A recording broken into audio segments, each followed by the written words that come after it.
There's a saying out there that's used quite often in the corporate world, and that saying is that feedback is a gift.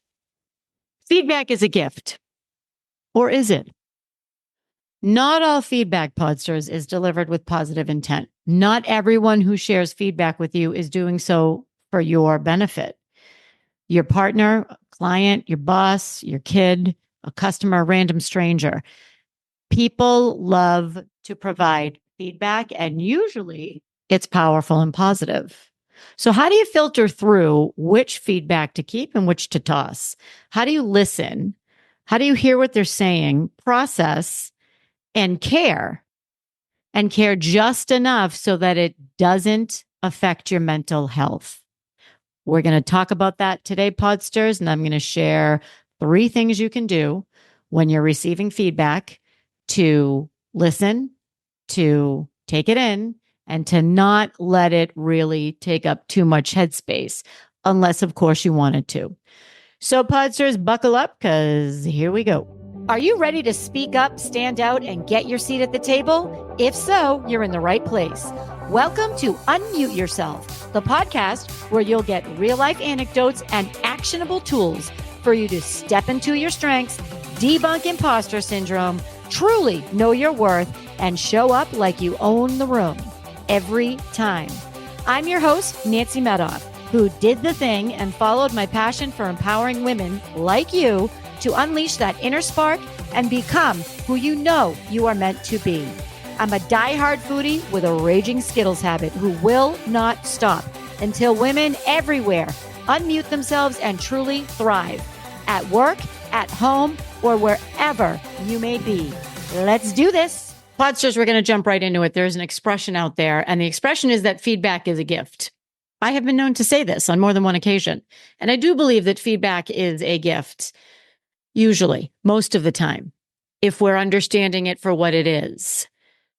And I'm talking about feedback from anyone, by the way, from your partner, from a client, from a boss, from your kids, a customer, a random stranger. It doesn't matter. It doesn't really matter who we're talking about. What matters is, how are you taking the feedback? How are you taking it in? How are you processing it? And what are you doing with the information? And to me, how much value you put on the feedback is more important in most cases than the feedback. And I'm going to get into this as we progress. You know, when I was first starting out as a leader, I got incredible feedback, and it changed the trajectory of my career for sure. And I'm incredibly grateful. This was a gift. And I'll tell you what the feedback was, because this ties into the pursuit of perfection. So this is when I was just stepping into my first leadership role, and it was going to be a fairly big team. And my boss at the time happened to be the one interviewing me, which happens often when there are reorgs, which happens often in big companies. Anyway, we were going through a reorg, and I had the interview, and I said to my boss at the time, who was interviewing me for the next job, and by the way, it was highly competitive. It wasn't a perfunctory interview. It was a real interview. And I said to her, you know me really well. You know me probably the best out of anyone. What do you think is going to be my biggest obstacle if I get the job?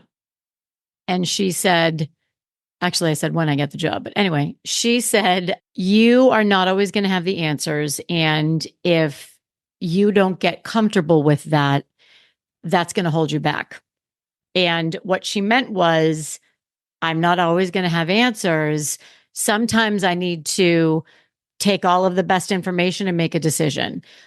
I can't let my keen interest in knowing the answer stop me from growing, progressing, making decisions, leading a team. And I thought that was really interesting, because that was the first time I had heard that. And it was excellent feedback. And she was right. I don't like not having the answer. I hate it, actually. That's why when I start a new role, the first 3 to 6 months, as you all know, you don't have the answers. And that's incredibly frustrating for me.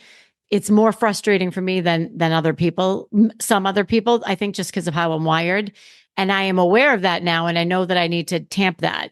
I can't get too frustrated. I can't, slow things down. And it's not that I'm afraid to ask a question. I'm never afraid to ask a question. It's that I want to be helpful and I want to be a good resource. And if I don't have the answer, I equate not having the answer with not being helpful and not being a good resource. That's not necessarily true. That's a whole nother podcast episode. So the moral of the story is that the feedback was you're not always going to have the answers. And if you don't check that, and if you don't really understand that, it's going to impact your ability to lead. Great feedback. That feedback was a gift. Okay. As a speaker, as a woman in public office, as a CEO, as a wife, as a stepmom, I've gotten my fair share of feedback. And not all of it has been gold. Not all of it has been a gift. Not all feedback is a gift. So how you filter through what to pay attention to, or really what gets your attention and your energy, and what you simply use as a data point, what to keep, what to toss, if you will. Looking at the feedback as a data point and then how much value you put on that data point will be really helpful. Because if you shy away from the feedback and if you unilaterally disregard the feedback, well, that's not really helpful either. If you don't want the feedback because you think it's criticism, which if it's delivered properly, it's not, it's simply feedback. It's not good or bad. It is simply an opinion. So if you can filter through what gets headspace and what doesn't, that will make you more open to the feedback, which will make you a better person, a better leader, a better wife, a better mother, all of those things, because the feedback's important depending on a few things. And I'm going to talk about those three things in just a minute. So these are the three tips I use when thinking about feedback that I've been given. And I want to talk for a minute about this concept of growing thick skin, because that's not what I mean here. When I ran for public office, and by the way, a public office position, an entertainer, even a public speaker, when you're talking to large groups of people, you set yourself up for everybody to think that it's okay to share their opinion with you. And it is that, this is why I'm here. This is why I ran for public office. This is why I'm a speaker. I want to hear what's going on. I want to know what's happening. I want to know what you think. And in the beginning, someone whose opinion I really respect said, I said, I need to get thicker skin. And he said, you'll grow it. You'll grow thicker skin. And then I thought about it. And I thought to myself, I don't think I want thicker skin, because I don't want the feedback to just bounce off. I don't want the feedback not to get through. I don't want to prevent it. I want to be able to process it in a way that's healthy and in a way that doesn't impact my ability to make clear decisions, doesn't impact my ability to embrace who I am, and doesn't impact my ability to change. Some of the feedback should be the catalyst for change. Sure. Some of it should be taken as a data point and then I move on. Another expression out there that I used to really like is that what you think about me is none of my business. And I've been known to say that. I'm going to repeat it. What others think about me is none of my business. And it's kind of a catch-all for when, listen, you do you, boo. You do you, and you can't worry about what other people think. Correct. Yes, that's accurate. I also think it can become a slippery slope. Of course, it's your business what other people think about you. Perseverating over it, or, being obsessed with it, or having it be paralyzing or crippling what other people think of you. No, that's not healthy. Neither is not regarding it at all. So there has to be some kind of an in-between. Of course, we care how people view us or what they think. And at the same time, the amount of weight that we put on the feedback, the amount of attention that we give the feedback, mind space, that should be commensurate with how important you feel that perspective is. I'm going to say that again. The amount of value you place on the feedback that you are given should be commensurate with how important you feel that person's perspective is. Because not many people in your life can be purely objective. We all have our own perspectives. We all have our own intentions. We all have our own needs and desires, which brings me to the number one filter that I use when processing feedback. The number one thing is, what is this person's intent? Is this person sharing what they're sharing because they want me to be better? Because they support me and they're pointing out a blind spot? Because they think I can do something better and they want me to be better, improve? The person whose feedback I value the most is my partner, my husband, Danny.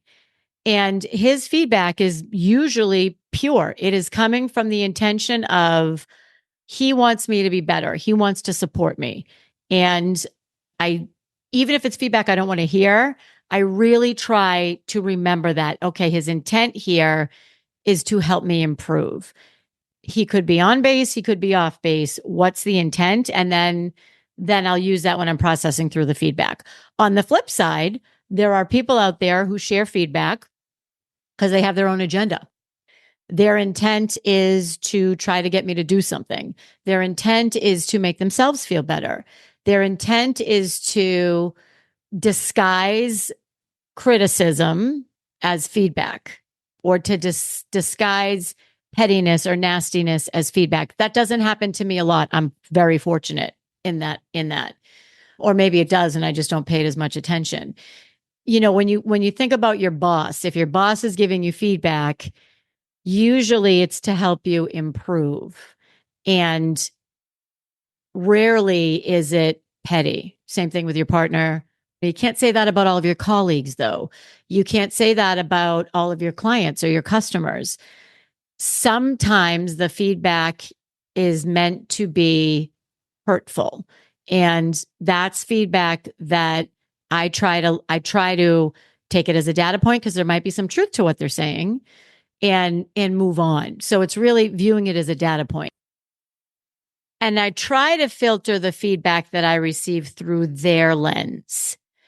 And because I get a lot of it. And I've been getting a lot of it lately in this new role that I have in a public office. And I value it. I want it. I set myself up to receive it. I have specific times where people come in and tell me what's going on and how they're feeling. And, sometimes that involves how they feel about me and the job I'm doing. I want to know. I was elected. I want to know how I'm doing. And I also keep in mind that this is their lens. This is their perspective, which is important. Their perspective is important. And looking at the data that they are giving me as this is through their lens is incredibly helpful, so that I can not internalize it, that I can use it as a data point and then be able to move on. And I'm not saying don't care. I'm not saying that at all. I'm not saying let it bounce off. I'm saying don't let it soak all the way in, and understand that it's someone's point of view. That's all. It doesn't make it real. It makes it one data point. So when you look at feedback too from family, it's interesting. Look at the feedback from, let's say it's a sibling, okay? And they're sharing something, or even your partner, if you've been with your partner for a while. They have their own baggage. They have their own relationship with you baggage that they're bringing into the feedback. So they have their own issues that they're bringing in when they're sharing the feedback. And for me, usually it's a very constructive conversation. But, keep in mind that that's not always going to be the case. If you have a sibling that you have a rivalry with, or someone in your family who resents something that you have or something that you've done, and then they share this feedback with you, understand that this could be contributing to where they're coming from. And this is their perspective. She always does this. She always acts like this. Those sentences, those statements that include always, never, those aren't helpful necessarily, because you don't always do that. It's not always. And that's about the behavior rather than about how it's making them feel. So all of this is to say, Podsters, it is very healthy to care about feedback. Absolutely. And at the same time, it's important to not let it affect your mental health, which is hard, especially if you get it a lot, if you receive feedback a lot in your role, if you are a front-facing customer service person, if you have children who feel that they should, can, and will give you their opinions about you whenever possible, if you have a critical parent, if you have a boss wants you to get better, or a boss maybe who doesn't want you to get better, whatever the case may be. If you have a boss, if you have somebody that's comfortable with feedback, they're going to give feedback a lot, and understand that it's comfortable for them, even though it may be uncomfortable for you. And again, I go back to intent. So let's talk about the three things or the 3 points that I consider when I'm looking at feedback. So the first thing is, what do I think about this person's opinion? My husband's a great example. I value his opinion. Do I value this person's opinion? Do they understand the situation? Do they understand why I took the action I did, or why I said what I said, or why my opinion is what it is? Do they understand the context? Again, really, it's, do I value their opinion? And just because you're offering feedback doesn't mean I need to absorb it.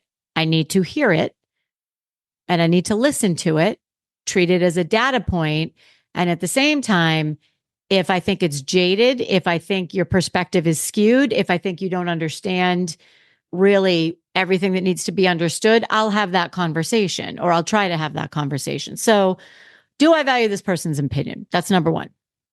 Number two, what is their intent? We talked about that a few minutes ago. Is their intent to help me? Is their intent to point out a blind spot? I mean, that's the best feedback. When somebody says, hey, listen, I need you to see this because I don't know if you see this. Do you see this? And if they don't, and if the person you're giving the feedback to doesn't, then that's a huge, huge benefit. It's a blind spot. You won't see it unless they point it out. So impact versus intent, or just intent. What's their intent? And if their intent is not pure, I use that when looking at the data point. The third thing I look at, which I referenced earlier a little bit, is their lens. What's their lens? What's their filter? How are they approaching this situation? What's their perspective, really, is what I'm looking at.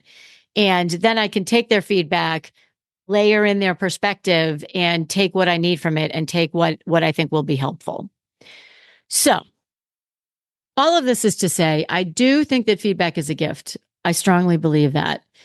And I think that our ability to process the feedback and value the feedback in a constructive manner and then move on is an incredibly powerful skill that a lot of people don't have. And it's one that I work on all the time. And it's one that I think if we can master that, you really, bring it on. What do you think? Whatever you think, let's hear it, because you're going to be able to filter through what you think is going to have the most impact on how you're showing up. And that's really the beauty. Before we go, Podsters, I'm going to talk a little bit about giving feedback. And I think I did a whole episode on this a long time ago. The number one thing to think about, consideration, I think, when giving someone feedback is, are they in a place where they can hear it? Will they hear you? And I ask them that. I will ask that. I will ask it of my partner. I'll ask it of a colleague. Hey, are you open to some feedback on this right now? They could, let's say I say to Danny, hey, I have some feedback on how you handled that. Do you think you're in the right mindset to talk about it right now? I have literally said this. Are you in the right headspace for us to talk about it right now? And 9 times out of 10, he'll say yes. The 1 or 2 times that he says no, I'm like, okay, great. Then let's talk about it another time. And it comes up at another time and he's more in the right headspace to absorb it. Because if you share the feedback without asking, first, you might take them off guard. Second of all, they might not be in the right headspace to hear you. And then that's a shame, because you're going out on a limb to offer the feedback. And if they're not able to really process it, then it's a waste. And it's just a waste of time. And it could actually backfire, and they could just think you're out to get them or whatever the case may be. And you're not. You're simply sharing the feedback. There's actually in the movie, it was the movie with Rachel Dratch. It was a bunch of women in Sonoma. I can't remember the name of the movie. And she played a psychologist. And she said this so many times in the movie, it became hilarious. When they were walking, she would say, can I offer you some feedback? And she would say it in this really sweet way. And I think that's the best way to do it is, hey, I'd like to offer you some feedback. Is now a good time? I'd like to talk to you about something and share some feedback with you. Do you think that you are in the right space to hear me? Usually it's not after something volatile happens. If something happens and there's a big situation, probably not right afterwards. You probably want to wait and have the dust settle a little bit and then provide the feedback. So I would say if you are giving the feedback, number one, make sure they're in the right headspace. And number two, if it's negative feedback or if it's feedback that could be perceived as negative, I always try to include some positive. And, there's a lot of approaches to this. There's the sandwich approach, which is positive, negative, positive. So you sandwich the negative in between the two positives. That's a technique that's very common, particularly during performance appraisals. I find that's a little too structured. And the reason why I like to provide positive feedback as well as what could be perceived as negative or an opportunity is I don't want them to only hear the negative because that's difficult for a lot of people. And I don't want them to only hear about, here's what I think you could have done better. I want them to understand, I think you do this great. I think you do that great. I think you handled this great. This is a great situation. You handled that perfect. And also, next time you might have a better outcome if you tried blah, blah, blah, and whatever that feedback is. That's just easier to process. And that's a more pleasant conversation. And I think it's also a more productive conversation. So, Podsters, that's my take on feedback. That's what I have for you this week. I love you all. And Podsters, I'm going to peace out. So peace out, and I will see you all next week. That's a wrap, Podsters. And before we go, I ask you, what's one thing from today's episode that you will use this week to unmute yourself? DM me, email me, send a smoke signal, whatever you need to do. Let me know what you're going to do differently. And if you enjoyed this episode, please share it with someone you know and leave a 5-star review on Apple. This helps me spread our message of empowerment to more people worldwide. Let's do this.